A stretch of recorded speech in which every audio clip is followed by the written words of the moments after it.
कृष्णा पुलावरती संरक्षक जाळी बसावे यासाठी सातत्यानं आपण प्रयत्न करतो आहे. आंदोलन निवेदन होत चालले रक्षक प्रदेशाच्या माध्यमातून. नुकतेच एक उपोषणही आपण केलं होतं. त्याचाच एक भाग म्हणून आज एका महिलेने तो उडी मारण्याचा प्रयत्न केला.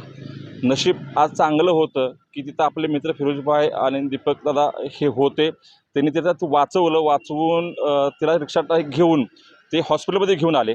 तिथून आल्यानंतर त्यांनी मला फोन केला की अशी अशी घटना झालेली आहे. तात्काळ मी हॉस्पिटलमध्ये पोहोचलो. हॉस्पिटलमध्ये पोहोचल्यानंतर तिथं डॉक्टरांना बोलवून त्याच्यावरती उपचार करण्याचा प्रयत्न केला.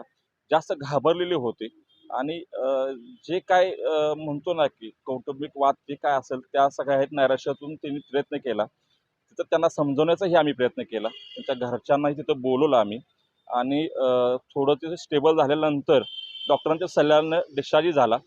आज आपल्या माध्यमातून होतं की संरक्षक जाळीचं टेंडर झालेलं तर बिड ओपनिंग झालेलं आहे. 2 दिवसात फायनान्शियली बिड ओपनिंग होईल फायनल आणि त्याच्यानंतर एक कॉन्ट्रॅक्टर फायनल झाला की जाळी बसवण्याचं काम चालू होईल. या संदर्भातला तात्काळ फोन मी NHAचे अधिकारी महाजन साहेबांना केला. महाजन साहेबांनी 4 दिवसामध्ये ते 2 दिवसात ते संपून जाईल फायनान्शियल ओपनिंगचं. टेंडर प्रक्रिया संपली की आपण तात्काळ काम सुरू करू असं एक त्यांनी बोलले. ह्या घटनेसंदर्भात आज हे दिलं.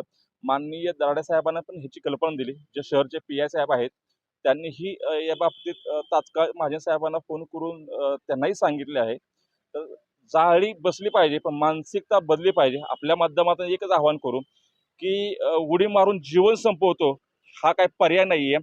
पण त्याच्या पाठीमागं जो आपलं कुटुंब असतं त्याला आयुष्यभर ते भोगावं लागतं. संघर्ष सगळ्यालाच करायला लागतो. पण आतापर्यंत सगळे संघर्ष करत असतात. थोडा अजून संघर्ष केला की वेळ ही बदलते. चांगली वेळ येते तशी वाईट अशी चांगली पण वेळ होते. चांगल्याची वेळेची वाट बघून आपण तसंच लढत राहावं सगळ्यांनी. एवढं सगळ्यांना आवाहन करतो. थांबतो. जय महाराष्ट्र.